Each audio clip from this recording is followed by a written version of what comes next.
નમસ્કાર. યામ ભૂમિતિ પ્રકરણમાં આપણું ફરીથી સ્વાગત છે. આજે આપણે ત્રિકોણના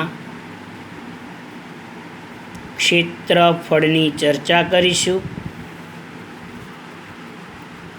યામ ભૂમિતિમાં તમને 3 બિંદુઓ આપેલા હોય. એ 3 બિંદુના યામ તમારી પાસે હોય. એ 3 બિંદુના યામ ઉપરથી તમે ત્રિકોણનું ક્ષેત્રફળ કઈ રીતે શોધી શકો છો, મોસ્ટ ઇમ્પોર્ટન્ટ દાખલો છે અને બોર્ડની પરીક્ષામાં વારે ઘડી પૂછાય છે.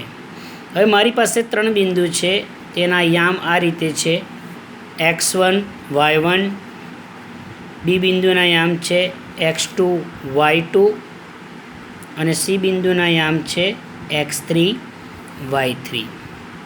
તો આ 3 બિંદુને આધારે આ ત્રિકોણનું ક્ષેત્રફળ કઈ રીતે શોધાય તેના માટેનું સૂત્ર આપણે અહીંયા જોઈશું. ત્રિકોણનું ક્ષેત્રફળ બરાબર હંમેશા અહીંયા 1/2 આવશે. પછી આપણે એને માનાંક કહીશું તો પણ ચાલશે, કારણ કે માનાંકની અંદર ઋણ સંખ્યા હોય તો પણ પ્લસ થઈ જાય છે. હવે આપણે જે બિંદુને આધારિત સૂત્ર લખવું હોય તે લખી શકીએ છીએ, પણ આપણે અહીંયા એક્સ બિંદુને આધારિત સૂત્ર લખીશું. તો અહીંયા લખીશું x1 પ્લસ x2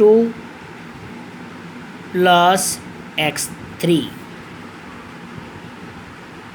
હવે x1 પછી 1 2 3 1 2 3 1 2 3 આ રીતે ક્રમમાં લખી દઈએ.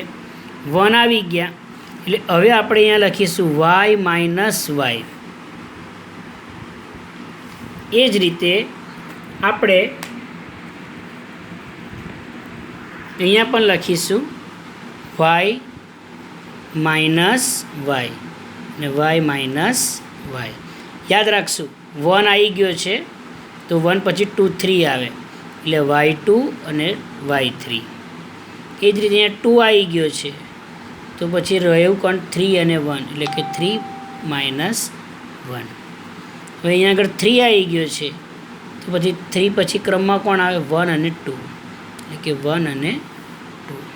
તો આ રીતે આપણે સૂત્ર લખીશું. આ સૂત્ર હું ફરીથી તમને સમજાવું છું કે x1 લખીએ તો y માઇનસ વાય, તો કે 1 પછી આવે 2 અને 3. એ જ રીતે x2 લખીશું તો y માઇનસ વાય, 2 આવી ગયા છે, 2 પછી ક્રમમાં આવે 3 એટલે પાછી સાયકલ આપણી ચાલુ થાય 1. એ જ રીતે x3 તો y 3 પછી ક્રમમાં 1 આવે અને y2.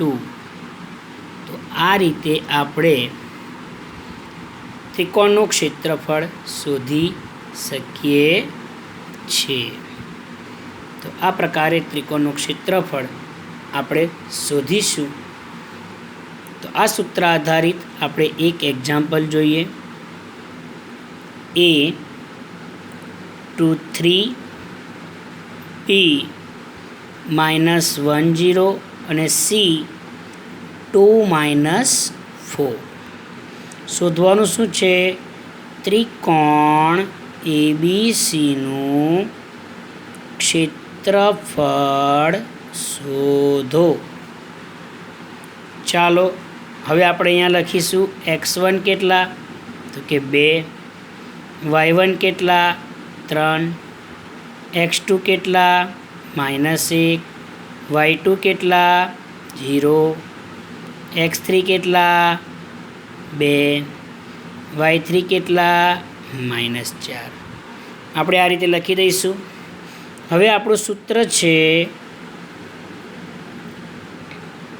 ત્રિકોણનું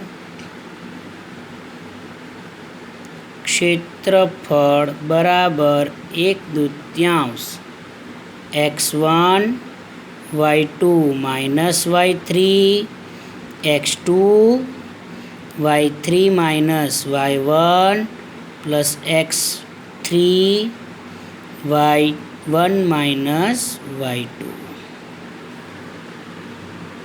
હવે આપણે જે સ્થાન ઉપર જે છે ત્યાં કિંમત મૂકી દઈશું. x1ની જગ્યા પર 2 કૌંસ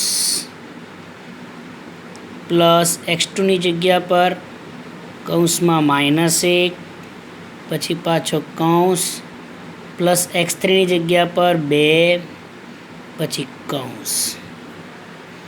હવે મને કહો y2 માઇનસ y3, y2ની જગ્યા પર 0, y3ની જગ્યા પર કૌંસમાં -4, y3ની જગ્યા પર કેટલા છે -4, માઇનસ y1ની જગ્યા પર 3, એ જ રીતે અહીંયા y1ની જગ્યા પર 3 માઇનસ y2ની જગ્યા પર 0. હવે 1/2 તેના તે, આ 2 પણ તેના તે, 0 ઓછા ઓછા વત્તા 4 વત્તા ઓછા ઓછા 1 ઓછા ઓછા વત્તા 4 ને 3 7 મોટાની નિશાની વત્તા 2, 3માંથી 0 જાય એટલે 3 કૌંસ પૂરો. હવે આપણે આગળ ઉપર જોઈશું 1/2 તેના 1/2 તેના તે કૌંસમાં 2 0 પ્લસ 4 એટલે 4 ઓછા ઓછા વત્તા 7 એકા 7 વત્તા 3 દુ 6 બરાબર 1/2, 2 ચોક 8 વત્તા 7 ને 6 13 બરાબર 1/2, 13 ને 8 21 બરાબર 21 બહાર નીકળી જશે 21ના અડધા, જેનો એકમ લખીશું ચોરસ એકમ. તો આ રીતે આપણે ત્રિકોણના ક્ષેત્રફળ શોધી શકીએ છીએ. તો હું તમને હોમવર્ક માટે 2 દાખલા આપું છું, જેને આપણે હોમવર્ક માટે ગણીશું.